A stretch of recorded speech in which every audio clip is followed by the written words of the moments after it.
King of Baltimore steps up. On the edge of downtown, dancing breaks out in reply to the protests and the violence that's shaken Baltimore.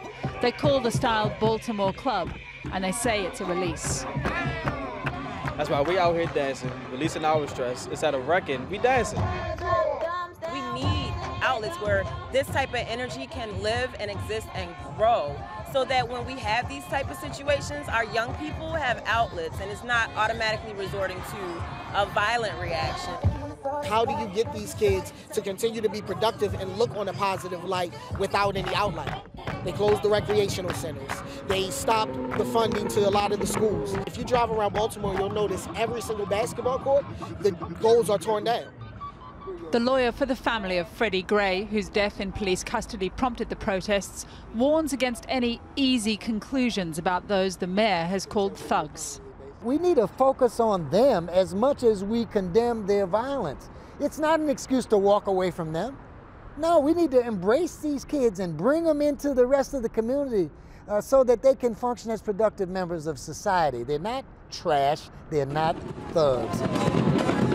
While police lines locked down one end of North Street, where buildings were set on fire and looted Monday night, marching bands reclaimed the other end of the street. Only in Baltimore does this make any sense. I think it's awesome. I think that there's a great energy. As you can clearly see, we have people who are fired up. They are very upset in reference to Mr. Freddie Gray and what occurred. That could have been anyone. Freddie Gray's memory was invoked on the streets as night fell and the citywide curfew drew closer. And we promised that we would be off the streets at 10 o'clock. So please, let's go home. Please go home.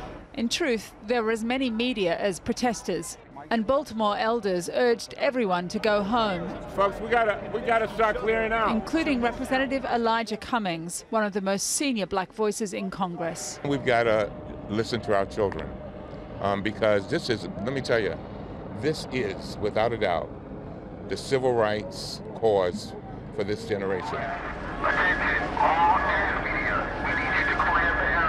You can hear the helicopters telling people to clear the streets, to clear the area. But what's just happened is that some of the protesters or some of these kind of young guys hanging around at the back here have been throwing projectiles, throwing bottles of water. The police have moved forward. You can see a bottle of water in the air there, and people are starting to run away. Suddenly things have become tense again. Minutes later, smoke grenades fired by police squirreled across the road and tear gas followed, scattering the protesters. It proved a short-lived moment of aggression. The night was largely peaceful. But with questions still unanswered and frustrations simmering, the city is at the crossroads. Kylie Morris, Channel 4 News, Baltimore.